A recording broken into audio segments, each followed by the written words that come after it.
Dear Miss Kay, magandang araw po sa inyo, pati na rin sa inyong mga tagapakinig. Gusto ko lang i-share sa inyo ang lihim namin ng anak ng bago kong asawa.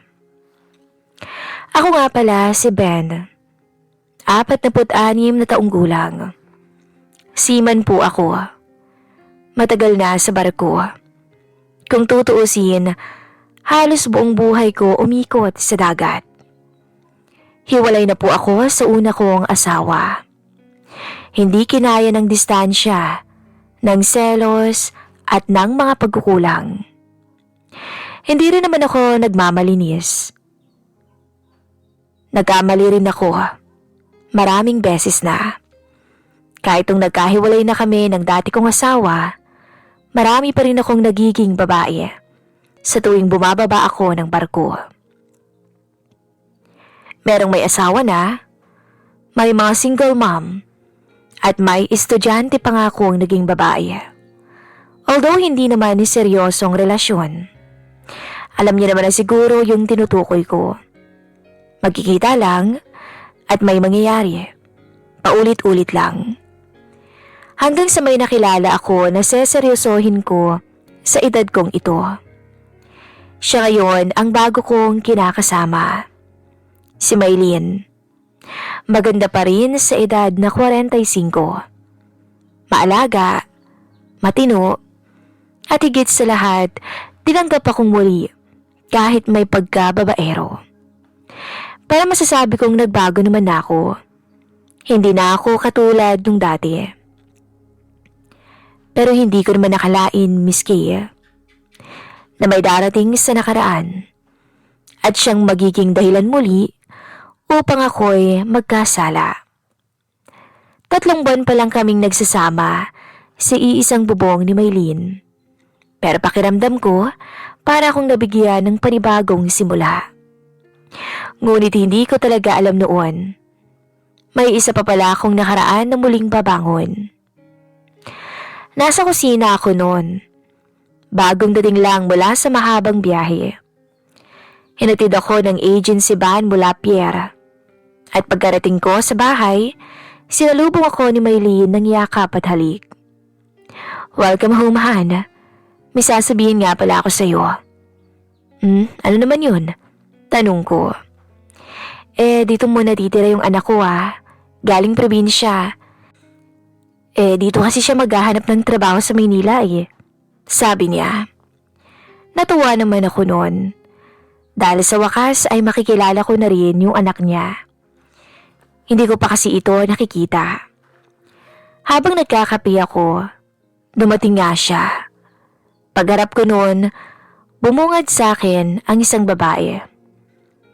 Isang babaeng hindi ko makakalimutan ang itsura. Si Leia. Hindi ko alam kung paano ko ilalarawan ang pakiramdam ko na iyon. Parang binuhusan ako ng malamig na tubig habang sinasakal pa nang biglaang kaba ang dibdib ko.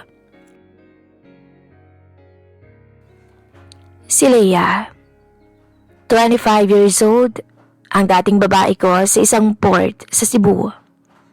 Estudyante pa lang siya noon, pero halatang mapang-akit na sa kilos at itsura.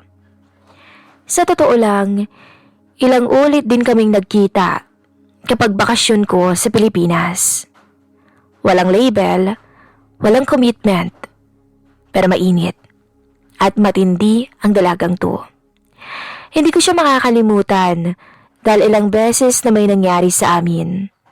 At aaminin ko, mabaliw-baliw ako sa kanya noon. Nagpakasawa ako sa kanya at syempre ang kapalit, ang luho niya. At ngayon, nasa harap ko na siya at si Maylene, masayang pinapakilala siya sa akin. Walang kaalam-alam na mas nauna pa kaming magkakilala ng anak niya. Han, si Leia, anak ko, yung sinasabi ko sa yung dalaga ko. Nakangiti si Leia noon. Ngiting hindi ko makakalimutan. Hello po, Tito Ben. Wika pa niya. Napamura ko noon. Tangina, Tito daw. Hindi ako sanay. Dahil sanay ako sa honey na tawag niya. Hindi pa ako noon nakapagsalita. Puro tango lang ako. Pilit kong tinimpla ang reaksyon ko, pero alam ko, nahalata niya ang gulat sa mukha ko. At ako, ramdam kong tumindig ang balahibo ko sa batok. Bakit hindi mo sinabi na anak ka ni Maylin? Sigaw ng isip ko noon, pero syempre, hindi ko pwedeng itanong sa kanya. Hindi ngayon, hindi sa harap ng nanay niya. Kinagabihan, hindi ako mapakali. Ang dami kong tanong sa utak ko. Paanong naging anak ni Maylin si Leia? At higit sa lahat, hindi ba alam ni Leia na akong magiging bagong kinakasama ng nanay niya? Lumabas ako sa terrace para magyosi. Doon ay nakita ko siya. Nasa labas din. Nakaupo sa bench at hawak ang kanyang cellphone. Nagkatinginan kami. Ilang segundo kaming natahimik na dalawa. Tapos siya naman yung unang nagsalita. Ang late pala ng mundo, Tito Ben, no? May himig ng sarkasmo sa boses niya. Leia, bulong ko. Alam mo ba? Na ikaw yung bagong kinakasama ngayon ni Mama. Well, nung una hindi. Pero nung nakita ko na kayo sa Facebook post niya last month, noon ko lang na-confirm. Wala naman na ako magagawa, Tito Ben eh. Gusto ka niya? At sa'yo siya masaya. Tumango lang ako. Wala akong masabi. Ang tanong, ikaw ba? Alam mong ako ang anak niya? Tanong niya. Umiling ako. Hindi ko alam. Hindi ko alam na anak ka pala ni Maylin. Sabi ko. Naramdaman ko ang bigat ng sitwasyon. Sa dami-dami naman kasi ng pwedeng maging anak ni Maylin, bakit naman si Leia pa? Napakaliit naman talaga ng mundo. Wala naman tayong relasyon noon eh, di ba? Bulong niya. Walang label, walang usapan. Kaya ayos lang naman. Huwag na lang natin sabihin kay Mama na magkakilala tayong dalawa. Tumango ako. Sige, kung yan ang gusto mo. Pero sa loob-loob ko, alam kong hindi magiging ganun kadali. Sa mga sumunod na araw, normal ang kilos ni Leia sa harap ng nanay niya. Para bang wala lang. Ako rin naman pinipilit kong maging normal. Pero kapag nagtatama ang mga mata naming dalawa, alam naming pareho, may lihim kaming pinagsamahan. May sikreto kaming tinatago. At sa bawat araw na lumilipas, lalo kong naaalala ang nakaraan. May isang gabi pa nga na napanaginipan ko si Leia. Kung paano yung dati. Kung paanong siya yung nagpapainit ng gabi ko. Yung mga halik niya, yung mga titig niyang nangaakit. At ngayon kada almusal, kaharap ko siya bilang anak ng kinakasama ko na minsang naging akin din. Sa sarili ko, paulit-ulit kong sinasabi, tama na yan. Kalimutan mo na yun, Ben. Pero paano kung ang kasalanan, kusa kang tinawag pabalik? Ilang araw na ang lumilipas mula nang tumira si Leia sa bahay. Kung dati iniisip ko kung paano ako makikisama sa anak ni Maylin, ngayon, ang inaalala ko naman ay kung paano ko siya iiwasan. At mas lalong gumugulo ang sitwasyon. Dahil si Leia, hindi na katulad ng dati. Hindi na siya ang dalagang palihimang kilos. Ngayon halatang halata siyang sanay. Sa salita, sa tingin, sa kilos. At minsan ang mga kilos niya parang nananadya. 8:00 ng umaga. Lumabas ako ng kwarto papunta sana sa kusina para magkape. Paglabas ko ay napatigil ako. Nasa may sala si Leia. Nakaupo sa may sofa. Nakatank top lang ng manipis at maikling short. Nakatiklo pa ang isang hita niya, kaya kita ang makinis niyang legs. Nakatingin siya sa may TV, Pero nang mapansin niya ako ay ngumiti siya. "Good morning, Tito Ben." Sabay kindat pa niya. Tito Ben. Tangina. Alam naming pareho na hindi na dapat ginagamit ang salitang tito sa pagitan naming dalawa. Good morning. Sagot ko na lang dito sabay iwas ng tingin. Diretso ako sa kusina. Kailangan ko ng kape. O baka mas kailangan ko yata ng malamig na tubig. Habang nagtitimpla ako ng kape, pumunta siya sa kusina. Daladala yung basong may orange juice. "Ang aga mo yatang nagigising," sabi pa niya. Sanay na ako sa barko, Leia. Maaga pa lang kailangan alerto ka na. Sumandal siya sa counter sa tapat ko habang iniikot-ikot ang straw ng juice sa baso niya. Napansin ko ang kagandahan niya. Hindi ko maiwasang hindi mapatingin sa kanya. Sa bagay na minsang naging akin. Alam mo, Anya, sabay kagat sa straw.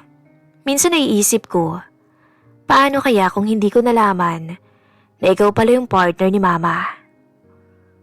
Huwag mong simulan yan, Leia. Ako pa rin naman yung unang nakilala mo, hindi ba? Tumingin ako sa kanya. Ngumiti siya. Yung pilyang ngiti na hindi mo alam kung biro ba o tukso. Pero hindi mo naman itatanggi, di ba? Na may nangyari sa atin dati. Na ako ang nauna, bago si Mama. Leia, tigilan mo na nga yan. Nakaraan na yun. Akala ko baka kalimutan na natin. Lumapit siya sa akin. Dinikit ang siko sa braso ko. Tama na. O baka naman natatakot ka lang na baka hanap-hanapin mo ulit. Para namang hindi kita kilala, Tito Ben. Ilang beses mo kaya akong kinulit nun, no? Napatingin ako sa kanya. Matalim ang kanyang mga mata na may halong hamon. Tumalikod ako at umalis ng kusina. Narinig ko pa siyang tumawa ng mahina habang binubuksan yung ref. Ang pilyang babae, nilalaro ako. Sinusubukan ang kahinaan ko. Pagkatapos ng ilang araw, hindi pa rin siya tumigil. Nariyang dadaan siya sa harapan ko na basa pang buhok mula sa shower. Suot lang ang tuwalya. Minsan biglang yuyuko sa harapan ko para kunwari may kukunin na alam ko namang sinasadya niya. Tapos titingin na para bang walang mali. At ang masama, hindi ako makalaban. Hindi ko siya mapigilan. Lalaki pa rin ako, alam niyo yan. At may parte sa akin na gusto nang bumigay. Gusto ko siya. At may gusto akong maulit. Pero alam kong hindi pwede. May isa pang ang mas malalang eksena. Isang gabi noon, late na akong umuwi galing sa inuman sa labas, kasama ang mga dating katrabaho ko. Mga 2:00 na ng madaling araw noon. Tahimik na ang buong bahay. Pagpasok ko ay madilim na ang paligid. Dumiretso ako sa kwarto, pero nang may marinig akong tunog sa kusina, pumunta ako doon. Tinignan ko at nakita ko siya. Umiinom si Leia ng tubig at halatang bagong gising. Pagkakita niya sa akin, ngumiti ito kaagad. "Late ka na ah." Anya sabay tungga sa baso. Uminom lang saglit, birthday ng kumpari eh. Lumapit siya sa lababo. Nagsalin pa ng tubig. Nahilo ako kanina, kaya bumaba ako. Buti nakita kita dito. Pag-ikot niya pabalik, lumapit siya sa akin. Nang magkatinginan kami, parang may huminto sa paligid. Mainit ang hinanga niya. Lasing man ako, pero ramdam ko po yung tensyon. At gaya ng inaasahan ko, siya na ang unang kumilos. Hinawakan niya yung likod ng leeg ko at bumulong. "Huwag na nating gawing komplikado, Ben. Wala namang makakaalam eh." Pero pinigilan ko ang sarili ko. Pilit kong pinipigilan nun. Hanggat kaya ko. "Leia, hindi nga pwede, hindi ba?" Ngumiti siya. Pero sa tono ng ngiti niya, alam kong hindi pa siya tapos. Kung ayaw mo, di bahala ka. Alam ko naman namimiss mo na ako. Alam mo bang delikado yung ginagawa mo? Tanong ko. Bakit? Wika niya sabay lapit pa ng kaunti. Dahil alam mong kahit hindi mo ako hawakan, naiisip mo pa rin kung ano tayo dati? Hindi ako sumagot. Tumango siya o tumayo siyang diretso. O siya, baka kung saan pa mapunta to Matutulog na ako. Baka pag bumaba pa ako ulit, hindi ka na makahindi. Nakangiti niyang sabi. Good night, Ben. Bulong pa niya sa tenga ko. Ngayon, hindi na siya nagdito. Alam ko, hindian ko man siya ngayon. Alam kong sa susunod, baka hindi ko nakayanin. Baka hindi na ako makatanggi. At yon ang kinakatakot ko. Kinabukasan, parang wala lang. Nagluto pa siya ng almusal, ako naman ay tahimik lang sa mesa. Gusto mo ba ng hotdog o itlog? Tanong niya habang nasa harap ng kawali. Depende, alin ang mas gusto mo? Sagot ko nang hindi sinasadya. Napalingon siya. Nagulat ako sa bigla kong sinabi. Pero siya, ngumiti. Aba, umaatake ka na pala Tito Ben. Okay, mainit pareho pero mamili ka kung alin ang gusto mong una. Tumawa pa siya ng mahina habang inilalapag ang plato ko. Ako naman ay natameme. Hindi bastos ang mga biro. Sakto lang sa pagitan ng asaran at tukso. Bandang hapon, nasa terrace ako at nagkakape. Dumaan siya para maglaba raw ng konting gamit. Nakashort siya at may hawak na laundry basket. Masarap ang hangin, no? Sabi niya. Kaso, ang hirap pag may kaharap kang hindi mo maintindihan. Ha? Tanong ko. Hindi ko agad nakuha kung ano bang ibig niyang sabihin. Hay nako, ang hina mo talaga. Yung alam kong gusto mo na, pero pilit pa rin pinipigilan yung sarili. Leia, buntong hininga ko. Ganito kasi ako, Ben Hindi ako kasing tahimik ni Mama at hindi rin ako mahilig magkunwari. Ngumiti siya. Wala akong naisagot. Noong gabing yon, hindi ako mapakali. Sa isip ko, hindi na lang simpleng tukso si Leia. At ang masama, parang ako pa yata tong naghihintay ng mga susunod niyang hakbang.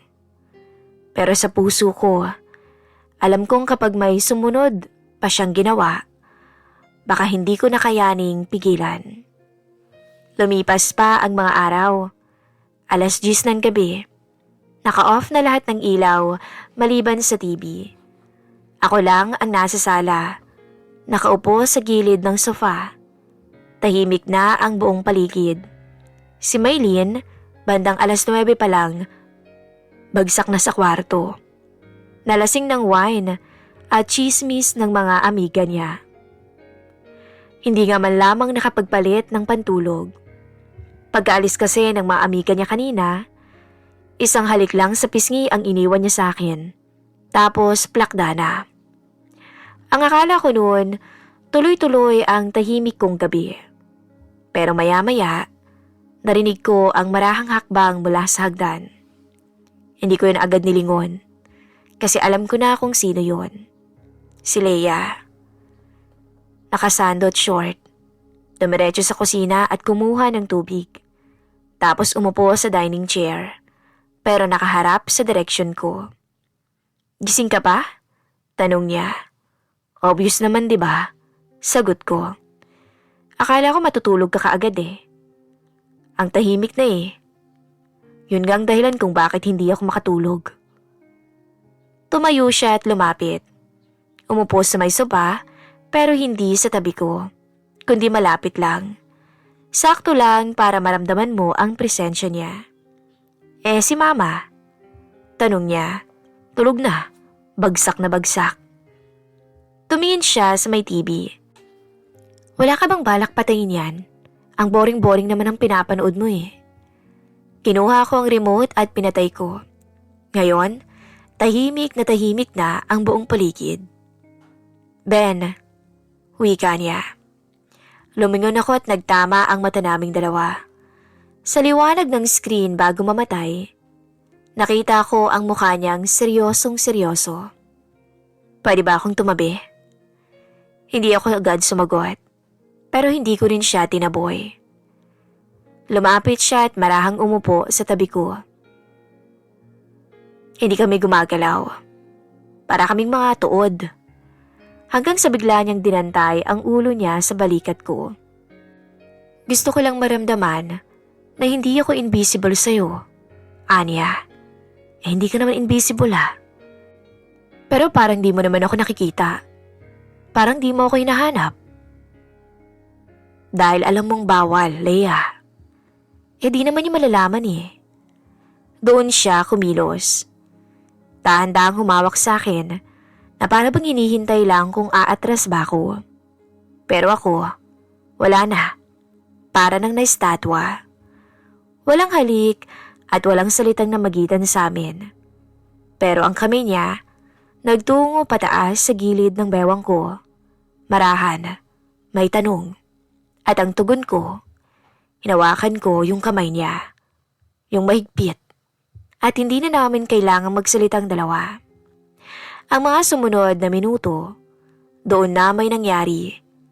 Sa dilim ng sala, habang tulog ang kanyang nanay na si Maylin sa itaas, may nangyayari naman sa amin ng anak niya.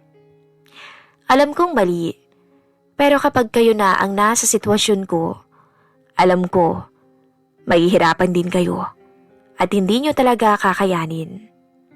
At doon na nga, sa may sala, sa sahig, sa may kusina, nasulit ang buong magdamag. Bumalik kami sa nakaraan kung gaano pa kami kagigil sa isa't isa.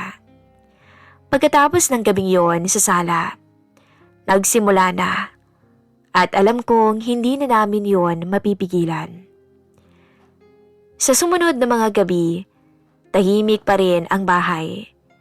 Si Maylin abala sa mga iniisip para sa kanyang online business.